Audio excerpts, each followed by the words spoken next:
Hello, വിഷൊക്കെ കഴിഞ്ഞു. എന്നിട്ടും വിഷുക്കട്ട കഴിക്കാനുള്ള കൊതി മാറിയിട്ടില്ല. അതുകൊണ്ട് വീണ്ടും ഉണ്ടാക്കാമെന്ന് ചോദിച്ചു. അപ്പോൾ നമ്മൾ ഇന്ന് കുറച്ചധികം ഉണ്ടാക്കുന്നുണ്ട് കേട്ടോ. അപ്പോൾ നമ്മൾ 1 കിലോ ഉണക്കലരിയാണ് എടുത്തേക്കുന്നത്. അത് നന്നായിട്ട് കഴുകിയിട്ട് മാറ്റി വയ്ക്കുക.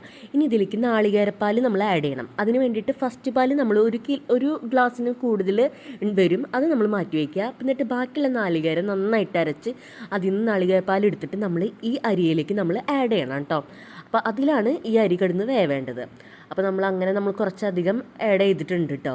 അപ്പോൾ ആഡ് ചെയ്യുമ്പോൾ നമ്മൾ ശ്രദ്ധിക്കേണ്ട കാര്യം, ഇനിയിപ്പോൾ ഇതിൽ നാളികേരം കുറവാണെങ്കിൽ നമുക്ക് വീണ്ടും വീണ്ടും നാളികേരപ്പാൽ ആഡ് ചെയ്യാം കേട്ടോ. ആ നാളികേരത്തിൽ കിടന്ന് വേകുമ്പോഴാണ് ആ വിഷുക്കട്ടയുടെ ടേസ്റ്റ് വരാം. അപ്പോൾ നമ്മളിപ്പോൾ ഉപ്പൊന്നും ആഡ് ചെയ്യണില്ല കേട്ടോ. ജസ്റ്റ് ഇതിലിട്ട് ഇളക്കി നമ്മൾ വെച്ചേക്കാണ് നമ്മളിപ്പോൾ.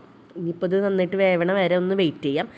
അപ്പോഴേക്കും നമുക്ക് ഈ ജീരകം ഉണ്ടല്ലോ, ജീരകം എടുത്ത് നമ്മൾ ഇതിൽ ഈ 1-ാം പാലിൽ മിക്സ് ചെയ്ത് വെക്കാം. പൊടിക്കൊന്നും വേണ്ട, ജസ്റ്റ് മുഴുവനോട് തന്നെ ഇട്ടിട്ട് ഒന്ന് ഇളക്കി അവിടെ വെക്കാം. കാരണം ഇത് നമുക്ക് ഏറ്റവും ഇമ്പോർട്ടൻ്റ് ആയിട്ടുള്ള സ്റ്റെപ്പാണ്. അപ്പോൾ നമ്മൾ അതിൻ്റെ ഇടയിൽ ഇതൊക്കെ ഒന്ന് ഇളക്കി കൊടുക്കുന്നുണ്ട് കേട്ടോ. അപ്പോൾ അതേ വിഷുക്കട്ട അതേ ഒന്ന് തിളച്ച് വന്നിട്ടുണ്ട്. കുറച്ച് അതിനനുസരിച്ച് ആ വെള്ളം വറ്റുമ്പോൾ വെന്തിട്ടില്ലെങ്കിൽ നമുക്ക് ഇനി ചിലപ്പോൾ വെള്ളം ആഡ് ചെയ്യേണ്ടി വരും കേട്ടോ.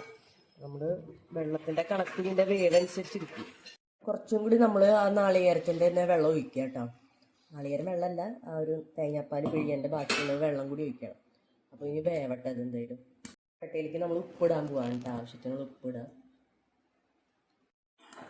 അപ്പോൾ വിഷുക്കട്ടയിലേക്കുള്ള ഉപ്പൊക്കെ ഇട്ടിട്ടുണ്ട്. നന്നായിട്ട് മിക്സ് ചെയ്യാൻ കേട്ടോ. അപ്പോൾ വിഷുക്കട്ടയുടെ അരിയൊക്കെ നമുക്ക് നോക്കിയാൽ നന്നായിട്ട് വെന്ത് വന്നിട്ടുണ്ട്. ഇനി നമുക്ക് സ്റ്റവ് ഓഫ് ചെയ്യാം കേട്ടോ. അതെ, 1-ാം പാൽ നമ്മൾ ജീരകമൊക്കെ ഇട്ട് വെച്ച 1-ാം പാൽ ഒഴിക്കുകയാണ്. ഇനി നമ്മൾ കൈ കൊണ്ട് തന്നെ കൈ കൊണ്ടല്ല, നമ്മളിനി മിക്സാക്കി എടുക്കണം കേട്ടോ. ഇപ്പം ആ ശരിക്കും ആ നാളികേരപ്പാലിൻ്റെ ആ ശരിക്കുള്ള ടേസ്റ്റ് ആ അരിയിലും ഒക്കെ നല്ല മിക്സ് ചെയ്ത് നല്ല അടിപൊളിയായിട്ട് വരും. കറക്റ്റ് ടെക്സ്ചറിൽ വരും കേട്ടോ. അപ്പോൾ ഇത് വിഷുക്കട്ട നമ്മൾ സെറ്റാക്കാണ് ഒരു വാഴയിലയിൽ ഇങ്ങനെ വെച്ചിട്ട്. അപ്പോൾ അത് ഇനി കുറച്ച് നേരം കഴിയുമ്പോൾ നല്ല കട്ടിയായിട്ട് വരും കേട്ടോ. അപ്പോൾ നമുക്ക് പീസാക്കിയിട്ട് എടുത്ത് കഴിക്കാം. അപ്പോൾ എല്ലാവരും ഇത് ട്രൈ ചെയ്ത് നോക്കൂ കേട്ടോ. അപ്പോൾ ബൈ, അടുത്ത വീഡിയോയിൽ കാണാം.